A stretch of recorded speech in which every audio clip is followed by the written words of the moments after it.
Watercolor. You look at it and you might think it's super simple, right? Just some pigment, a little water. But if you look just a bit closer, you find this whole world of complex chemistry, of ancient history, and just brilliant artistic innovation. It's a medium that's as much a science as it is an art. So how does it all really work? Well, let's dive in. This quote from Lost in Colors, it really just gets to the heart of what makes watercolor so magical, those translucent layers. See, most paints, think oils or acrylics, they sit on top of the paper, covering it up completely. But watercolor is different. It works with the paper. The light actually travels through the paint, hits the white paper underneath, and then bounces back to your eye. That's what creates that incredible signature glow you just don't get with anything else. All right, so here's the game plan. We're going to start with the deep history of this amazing medium. Then we'll kind of put on our lab coats and peek inside a tube of paint to see what's going on chemically. After that, we'll see why the paper is just as crucial as the pigment, we'll uncover the core techniques artists use, and finally, we'll meet the community that's been championing this art form for centuries. Okay, so let's start at the very beginning. What is watercolor, really? I think to understand its timeless appeal, we gotta trace its history, and I mean all the way back to the very first artists. So at its most basic level, watercolor is just pigment suspended in water. Easy enough, right? But that's the simple part. This method goes all the way back to prehistoric humans. We're talking about people mixing natural pigments like ochres and charcoal with water, maybe even saliva, to paint on cave walls. The ancient Egyptians used water-based paints on papyrus too. It is, without a doubt, one of humanity's oldest forms of creative expression. So we've gone from cave walls to the modern art store. But what's actually in one of those tubes of paint you buy today? Well, it's way more than just pigment and water. It's a really precise chemical formula. Let's break down the recipe, shall we? Of course, you've got your pigment. That's what gives you the color. But to make it stick, you need a binder, which is usually gum arabic. Think of it like the glue that holds the pigment to the paper. Then there's a plasticizer, like glycerin, that's added so the paint doesn't get all brittle and crack when it dries. And this next one's really key for artists, a humectant, which is often just honey. That helps the dried paint on a palette re-wet easily with just a touch of a wet brush. Every single ingredient has a job to do. Okay, so here's a really important concept. The pigment particles don't actually dissolve. They're suspended. They're just floating around in that liquid base, or vehicle, as it's called.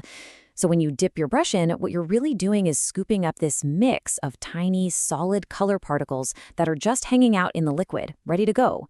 It's a physical mixture, not a chemical solution, and that's a huge distinction. For centuries, artists made their own paints, and a lot of them still do it today. The process involves making that binder solution, choosing a pigment, and then this really crucial, labor-intensive step called mulling. That's where you're grinding the pigment and the binder together with a glass tool until every single particle is perfectly and evenly suspended. It's a true craft, and it connects the artist to their materials in a really profound way. Okay, so we've got our paint, but what are we going to put it on? With watercolor, the paper isn't just a surface to paint on, it's an active ingredient in the painting itself. And trust me, using the wrong kind can be a total disaster. Now, this was an absolute game changer. Before the 1780s, paper was basically like a sponge. It would buckle and tear if you put too much water on it. But then came the breakthrough, sizing. A guy named James Wattman started adding a gelatin coating to the paper, and this made it way more resilient. Suddenly, artists could apply multiple layers or washes. They could lift color off. They could even scrub the surface of it, and it wouldn't fall apart. This one innovation basically unlocked all the luminous techniques we associate with watercolor today. And people have been perfecting this stuff for centuries.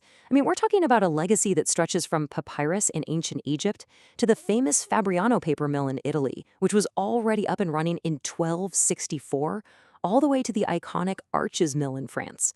So think about it. When an artist picks up a sheet of high-quality watercolor paper, they're literally holding almost 1,000 years of history and innovation right in their hands. All right, so we've got the paint, we've got the paper. Now for the fun part. How do artists actually use them to create that signature transparent look? Well, it is all about controlling the flow of water. Here it is. This might be the most important rule in all of watercolor. There is no white paint. The white you see in a painting is just the plain old white of the paper shining through. This forces the artist to think in reverse. You have to preserve the light by painting around it. It's incredibly challenging, it's pretty unforgiving, but it's the absolute secret to that glowing, luminous quality of a great watercolor. A really great way to get this is to compare watercolor to its cousin, gouache. Gouache is opaque. It's got white pigment mixed right in, so it just covers up whatever is underneath. You make a mistake? No problem. Just paint right over it. With watercolor, you can't do that. Its transparency means every single layer shows through. It demands a ton of precision because, for the most part, what you put down is what you get.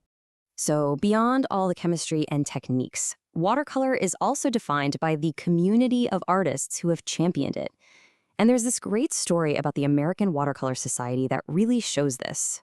So, when the American Watercolor Society was founded way back in 1866, it was basically a boys' club. They just flat out refused to admit women. So in 1890, a group of artists, many of them women, said, fine, and started a rival group, the New York Watercolor Club. It was a direct challenge. And you know what? It worked. Just 7 years later, the original society finally opened its doors to women. And the story comes full circle in 1941, when the two clubs finally merged, forming the inclusive organization that we know today. So there you have it. From pigments ground by hand in ancient caves to the complex chemistry in a tube of modern paint. From the revolutionary invention of sized paper to the artists who fought for an inclusive community. Watercolor is so much more than meets the eye. It's this incredible dance between science and art, between control and just letting go. Now you know its secrets. The only question left is, what will you create?